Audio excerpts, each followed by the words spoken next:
ध्यानाभ्यास के लिए कृपया अपने नेत्रों को बंद कर लीजिए। अपना मुख अपनी ओर कीजिए। आपका स्वरूप ही वेदन करने योग्य है। पर पदार्थों के रूप का वेदन नहीं होता है, इसलिए पर पदार्थों के सन्मुख रहना वृथा है। उसी से संसार में परिभ्रमण होता है। मूर्त पदार्थ सुख स्वभावी नहीं है, इसलिए उनका वेदन नहीं हो सकता है। और अन्य जीव सुख स्वभावी हैं, लेकिन उनका सुख उनके ही वेदन में आता है, इसलिए अन्य जीवों के सन्मुख होना भी वृथा है। अन्य जीव अपने शुद्ध स्वरूप से ज्ञात भी नहीं होते हैं। उनके साथ बद्ध मूर्त शरीर के आश्रय से ही हम अन्य जीवों के साथ व्यवहार करते हैं। पर पदार्थों के साथ किया गया व्यवहार सब ही हमको बहिर्मुख रखता है, अपने स्वरूप के आनंद के भोग से रहित करता है।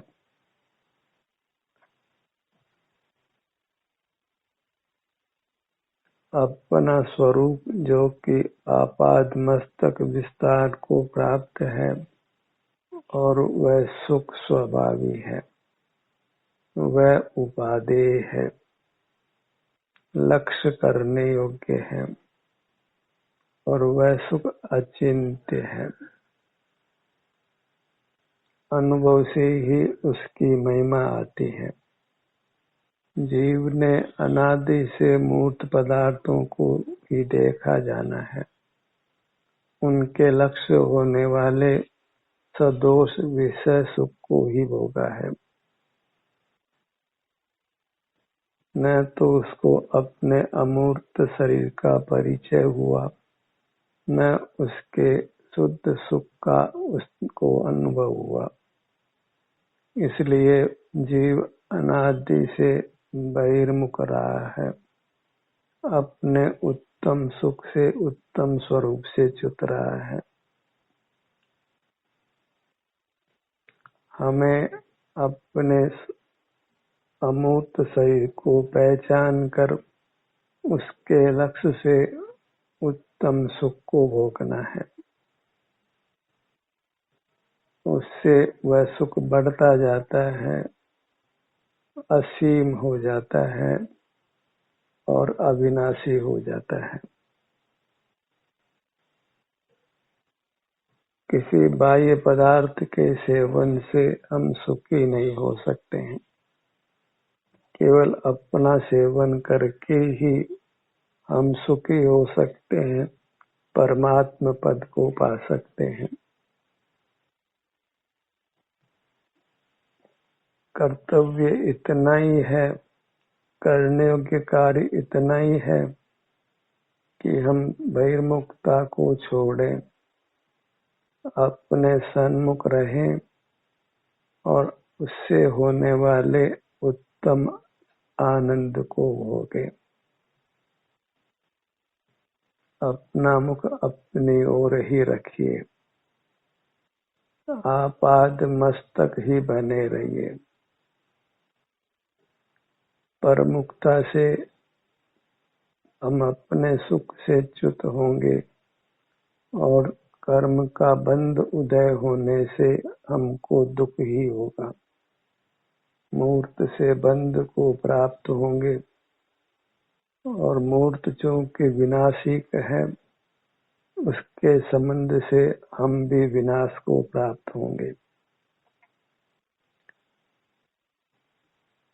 मूर्त पुद्गल में नाना परमाणुओं का मिलना बिछुड़ना होता रहता है।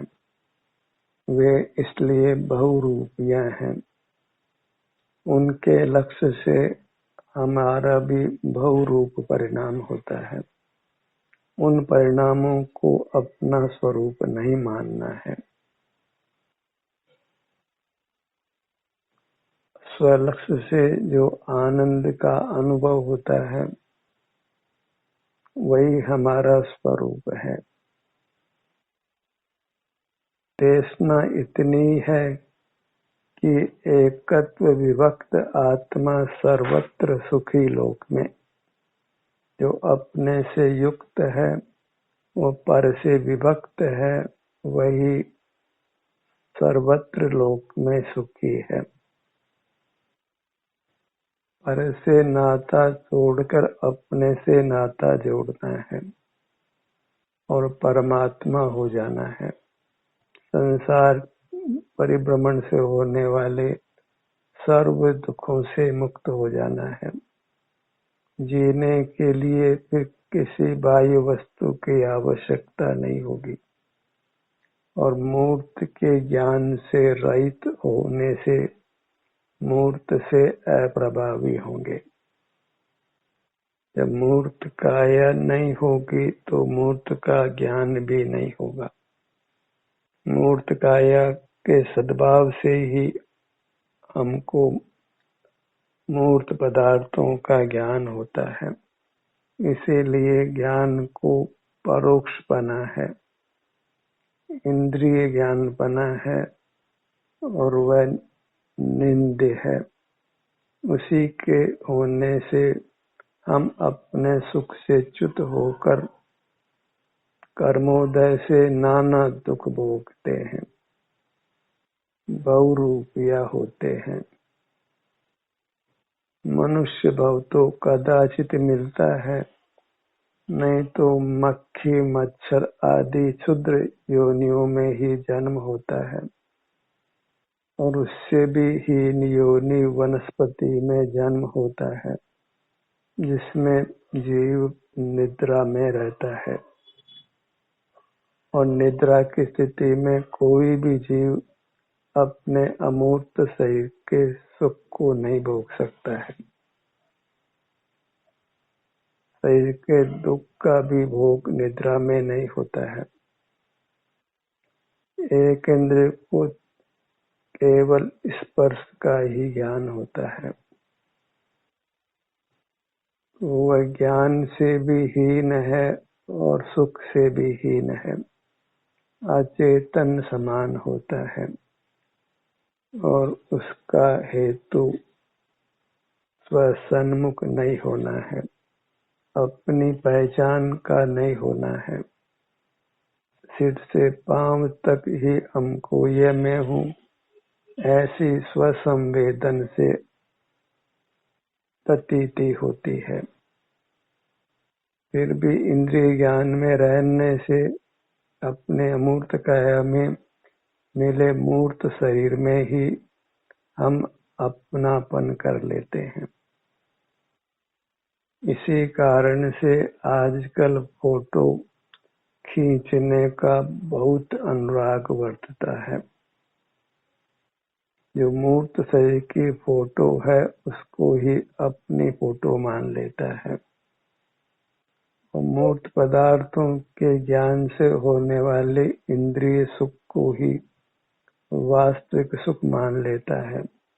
इसलिए नाना मूर्त पदार्थों को दूर दूर तक जाकर देखता है और इस प्रकार वह पर से एकत्व करने का प्रयास करता है और अपने से विभक्त रहता है।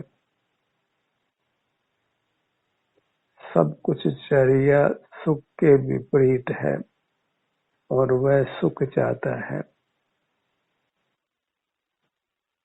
और अंत तो गत्वा ऐसा उत्तम मनुष्य भाव पाकर भी रोगी हो जाता है, वृद्ध हो जाता है और असमय में भी मर जाता है। और समय से भी मरे तो क्या हुआ, जब तक बोधि नहीं है, अपने सुख स्वरूप का भान नहीं है, अपने सुख स्वरूप का भोग नहीं है, तो वह बहिर्मुख आया था और बहिर्मुख ही चला जाता है और बहिर्मुख ही आगे बना रहता है, मोक्ष मार्ग को नहीं पाता है, संसार में ही रुलता रहता है। हमें पर से विभक्त होना है, अर्थात परोन्मुखता को छोड़ना है। परोन्मुखता को छोड़ते हैं तो स्वतः ही हमको अपने मूर्त के सुख दुख का भोग होता है, अपने साथ एकत्व होता है, अपने स्वरूप का भान होता है कि मैं मूर्त नहीं हूँ, मैं अमूर्त हूँ। मैं दुख स्वभावी नहीं हूँ, मैं सुख स्वभावी हूँ। मुझमें स्पर्श रस गंध वर्ण और आवाज नहीं है, और स्पर्श रस गंध वर्ण आवाज के ज्ञान से मुझको पारमार्थिक सुख नहीं है।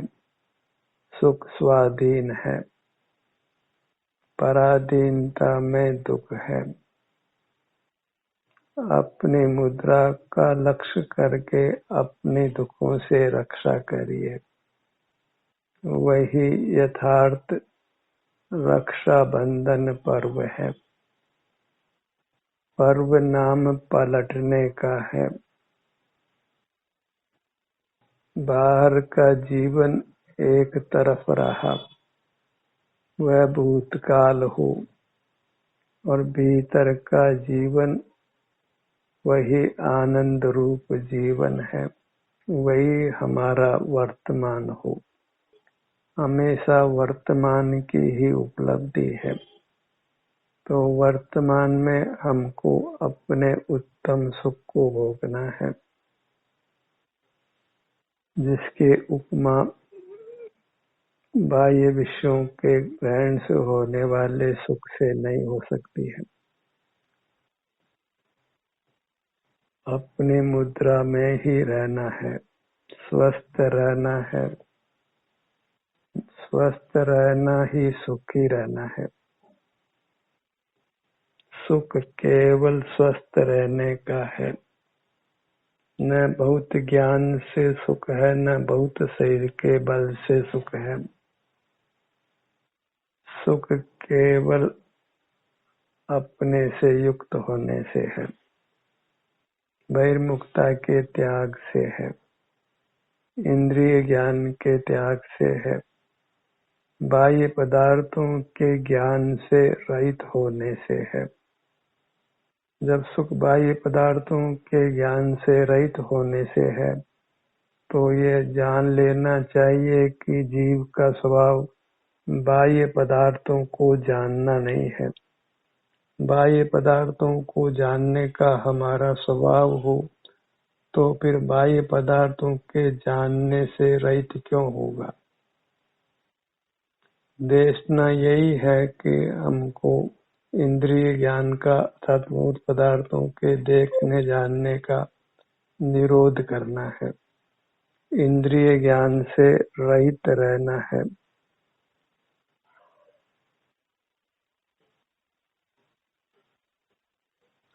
अपनी मूर्त को ही परमात्मा रूप देखना है, परमात्मा को कहीं बाहर नहीं देखना है। अपने लिए उत्कृष्ट आत्मा अपना स्वरूप ही है। वही तच्चम हेयम।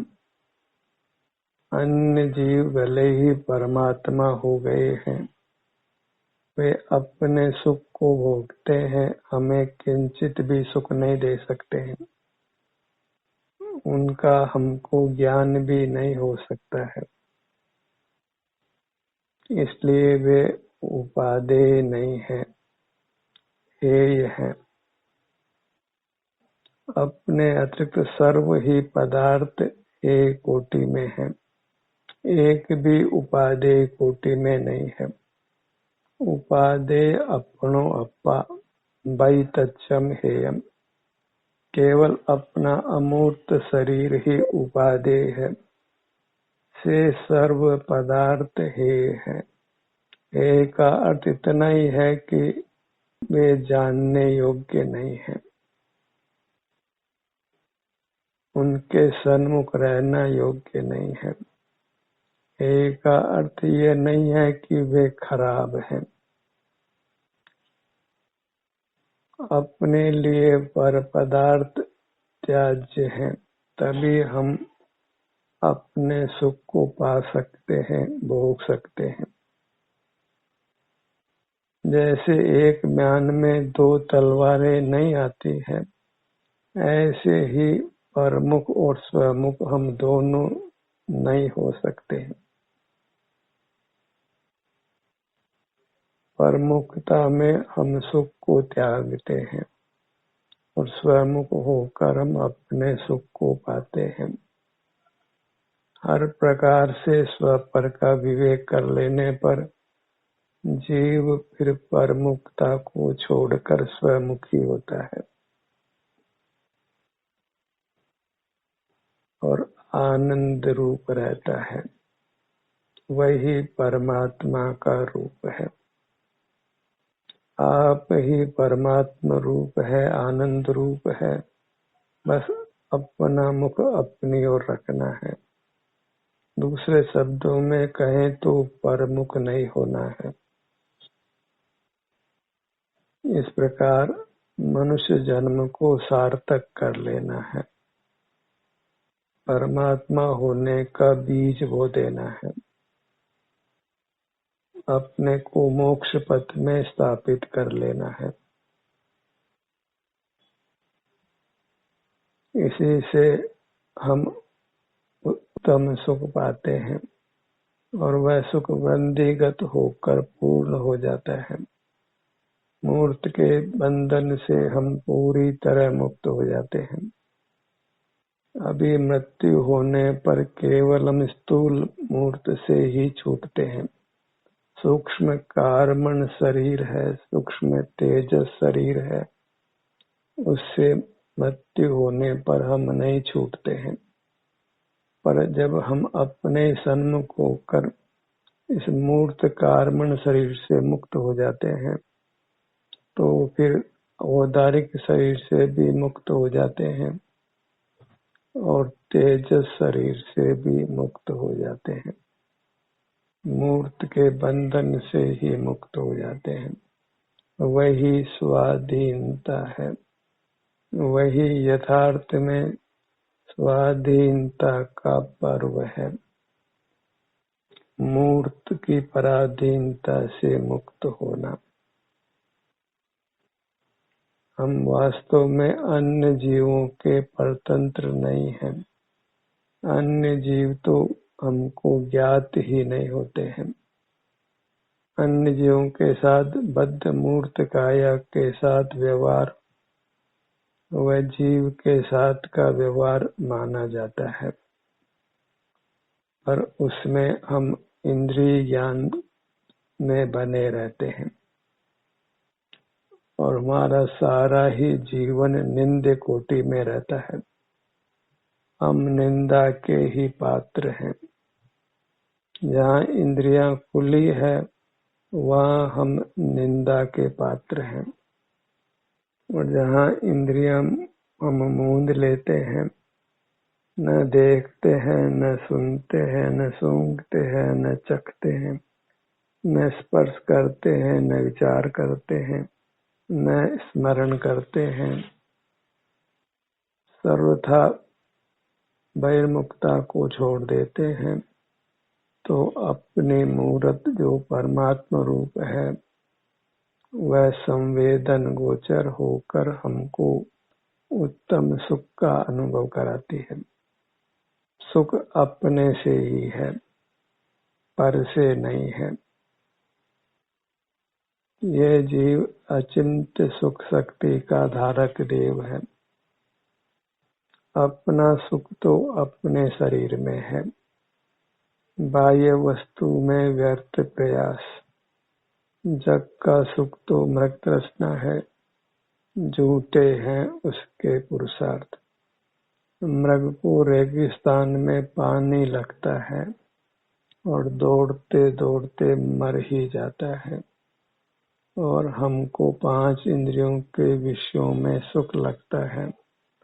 उस सुख को पाने के प्रयत्न में कदाचित इंद्रिय सुख मिलता है और वह शीघ्र ही भारी दुख में परिवर्तित हो जाता है।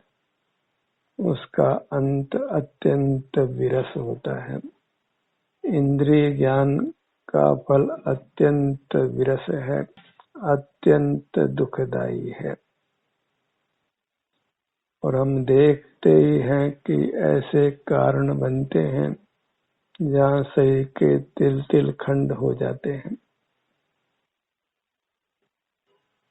और जीव भयंकर पीड़ा पाकर आयु पूरी करता है। चेतना ही लुप्त हो जाती है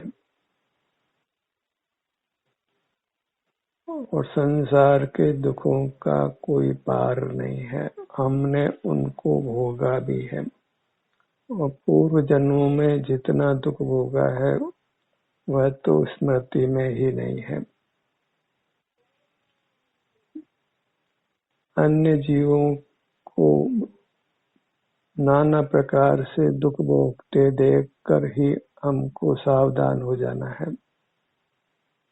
बहिर्मुखता को रोकने के लिए कमर कस लेना है, दृढ़ संकल्प करना है और पूरे यत्न से बहिर्मुखता को रोककर अपने मूर्त का सुख भोगना है। अपनी मूर्त को परमात्मा देखो। परमात्मा को मंदिरों में नहीं पाया जा सकता है, आसमान में देखकर भी नहीं पाया जा सकता है, क्योंकि पर की उपलब्धि नहीं होती है। केवल अपने ही उपलब्धि होना संभव है। तन मंदिर में देव जिन जग मंदिर देखंत, हास्य मुझे दिखे अरे प्रभु भिक्षार्थ भ्रमंत। इस मूर्त पिंड में ही हमारा चित पिंड है और वह स्व संवेदन प्रत्यक्ष ग्राह्य है। किसी की सहाय की, किसी माध्यस्थ की आवश्यकता नहीं है, न इंद्रियों की, न मन की, न मस्तिष्क की, न प्रकाश की। स्वाधीनता से अपना अनुभव होता है। मन से आत्मा का अनुभव होता है। ऐसा जो मानते हैं वह सही नहीं है। स्वानुभव को किसी माध्यम की जरूरत नहीं है, किसी ज्ञान की जरूरत नहीं है। सुख स्वयं ही अनुभव रूप है, वेदन रूप है। सुख अत्यंत स्वाधीन है, उसको किसी मूर्त के अवलंबन की आवश्यकता नहीं है। सारे ही जगत से विरक्त हो जाना है और अपने चिन्ह मूर्त में अनुरक्त होकर उत्तम सुख पाना है।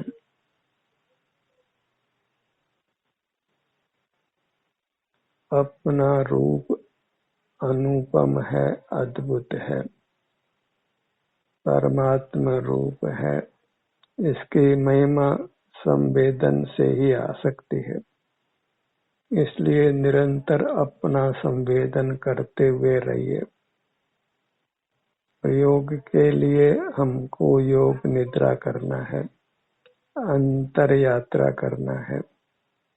अपने ध्यान को अपने सिर के भाग पर लाइए। किसी भी भाग से प्रारंभ करके अपने सर्व भागों तक पहुंचने का प्रयत्न करना है।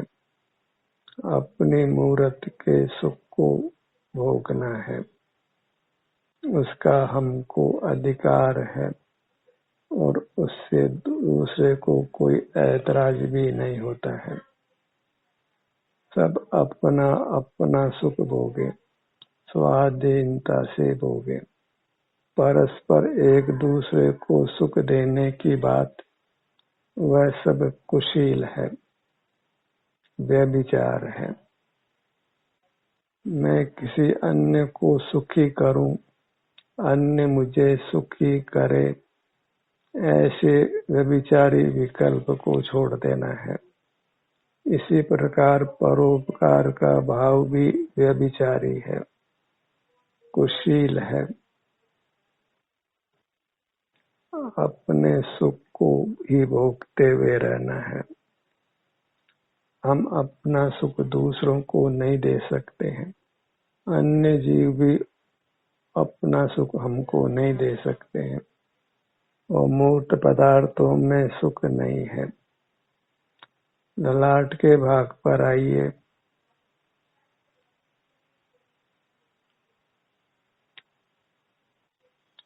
अपना ललाट चिद ललाट कहलाता है।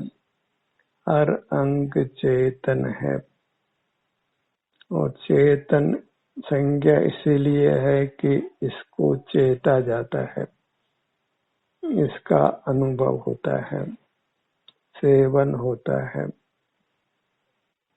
आनंद रूप होने से ही इसको चेतन संज्ञा है। दर्शन ज्ञान की अपेक्षा इसका नाम चेतन नहीं है। आनंद ही चेता जाता है, आनंद का ही अनुभव भोग होता है, संवेदन होता है। अपने ध्यान को अपने भ्रूमध्य पर लाइए।